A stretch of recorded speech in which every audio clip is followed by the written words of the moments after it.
Саламатсыздар ма балалар? Жаңа сабағымызды бастамастан бұрын суретке назар аударсақ. Суреттен байқағанымыздай бізде затымыз суда еріп жатыр. Яғни біздің жаңа тақырыбымыз заттардың суда еруі, ерігіштік. Оқу мақсаты заттарды судағы ерігіштігі бойынша жіктеу және буландыру техникасын қолдана отырып, заттың 100 грамм судағы ерігіштігін есептеу, алынған нәтижелерді анықтамалық мәндермен салыстыру. Сабақ мақсаты заттарды судағы ерігіштігі бойынша жіктеу, ерітінділердің табиғаттағы күнделікті өмірдегі маңызын түсіндіру. Енді сіздердің алдарыңызда суреттен көріп отырғанымыздай марганцовкамыз суда еріп жатыр. Бұл жерде еріген зат марганцовка болса, еріткішіміз су. Яғни екеуінің қосындысы бізде ерітіндіні береді екен. Сонда ерітінді дегеніміз еріген зат бөлшектері мен еріткіштің молекулаларынан тұратын бір текті жүйе. Ал ерігіштік дегеніміз берілген температурада еріткіштің 100 немесе 1000 граммында ери алатын зат массасымен анықталатын шама. Ерігіштік бізде S әріпімен белгіленеді. S әріпінің жоғарына бізде температура көрсетіледі, яғни 12 градуста еріп жатыр затымыз, ал S әріпінің астына еріп жатқан затымыздың формуласы көрсетіледі. Мысалы, сіздердің алдарыңызда калий хлориді 50 градус температурада 50 граммы 100 грамм суда еріп жатыр дегенді білдіріп тұр. Ерітінділер сұйытылған және концентрлі болып келеді. Сұйытылған ерітіндіде еріген заттың мөлшері өте аз болады. Ал концентрлі ерітіндіде еріткіш пен еріген заттың мөлшері шамалас болады. Егер де біз су мен тұзды араластырған кезде тұзымызды өте аз мөлшерде салсақ, бұл бізде сұйытылған ерітінді болып табылады. Ал егер тұздың мөлшерін судың мөлшерімен бірдей шамада қосып араластырсақ, бұл бізде концентрлі ерітінді пайда болады екен. Ал буландыру дегеніміз буға айналдыру арқылы ерітінділерді қоюландырып процесі. Яғни буландыру кезінде бізде ерітіндінің массасы кемейді, сонымен қатар еріткіштің де массасы кемейді. Оған себеп оның құрамындағы еріткіштің ұшып кетуіне байланысты немесе буланып кетуіне байланысты болып табылады. Енді сіздердің алдарыңызда тұздардың 100 грамм судағы еру кестесі көрсетілген. Яғни көлденең бағытта бізде көлденең бағытта температура көрсетілген, ал тік бағытта еріген заттарымыздың массасы көрсетілген.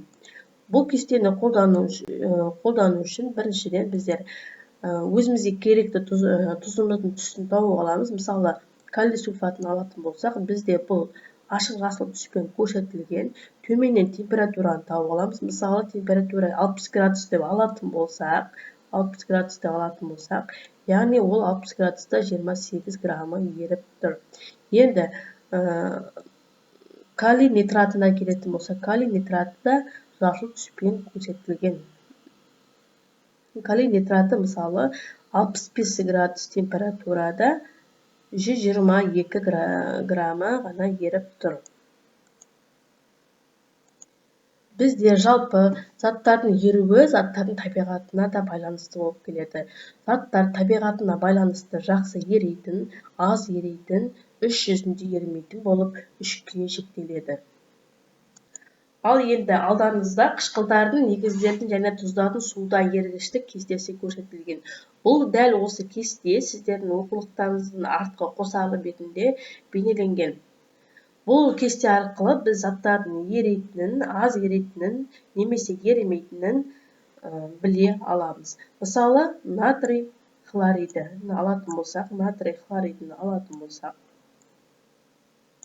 бұл жерде екеуінің қиылысында бізде Е деген әріп тұр. Яғни бұл зат бізде суда ериді дегенді білдіреді. Немесе барий сульфатын алатын болсақ, Em, яғни бізде ерімейтін зат. Немесе кальций сульфатын алатын болсақ, Ае деп тұр. Яғни бұл бізде аз ерейтін зат. Ерітінділердің маңызы. Жалпы бізде ерітінділердің маңызы өте зор. Біздің айналамызды қоршап тұрған заттардың, мысалы, ауаның өзі де бізде ерітіндіге жатады.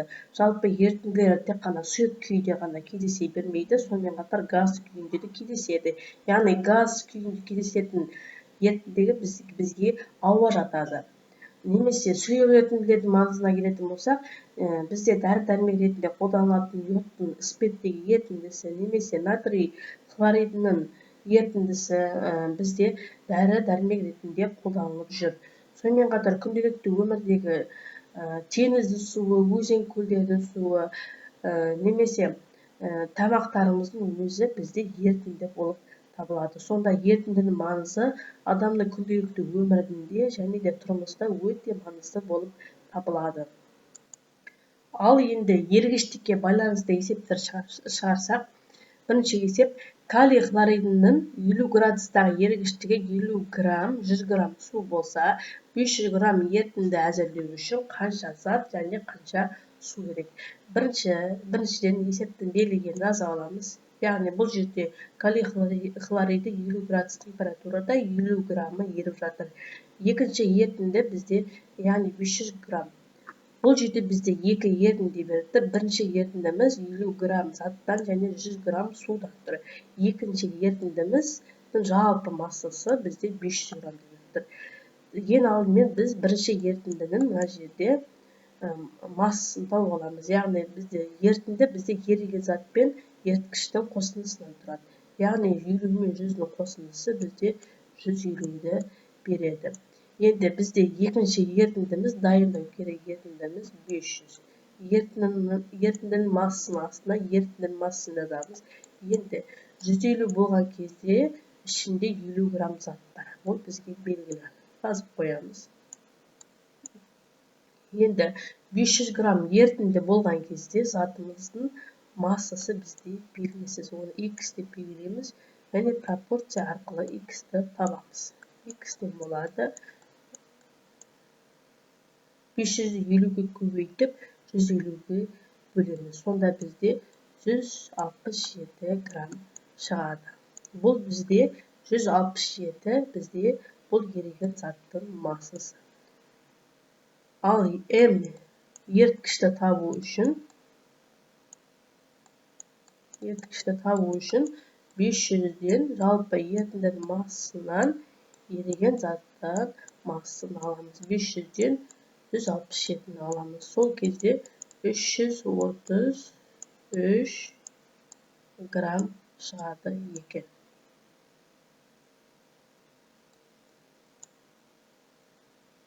Яғни бізде 500 грамм ерітінді әзірлеу үшін 167 грамм зат керек, 333 грамм су керек екен. Ал енді оқушылар бүгінгі тақырыбымыз бойынша бекіту тапсырмаларын орындасақ. Сәйкестендіру тесті бұл жерде бізде бензол, спирт, эфир, яғни бұл бізде органикалық сұйықтықтар, яғни сусыз ерітінділерде еріткіштің рөлін атқаратын бізде органикалық сұйықтықтар. Енді келесі қатты заттардың судағы ерігіштігі арта түседі, яғни бізде температураны арттырған сайын қатты заттардың судағы ерігіштігі артады. Берілген температурада 100 грамм еріткіште ери алатын заттың максималды массасы бізде ерігіштік деп аталады. Калий хлориді, натрий 2,4, кальций хлор 2 бұл бізде еритін тұздар. Оны біздер оқулықтың қосарлы бетінен артынан қарай аламыз. Яғни ұшпайтын заттар ерітінділерін қайнатып, буға айналдыру процесі бізде буландыру деп аталады. Барий фтор 2, кальций гидроксиді, аргентум 2,4 бізде бұл аз еритін тұздар.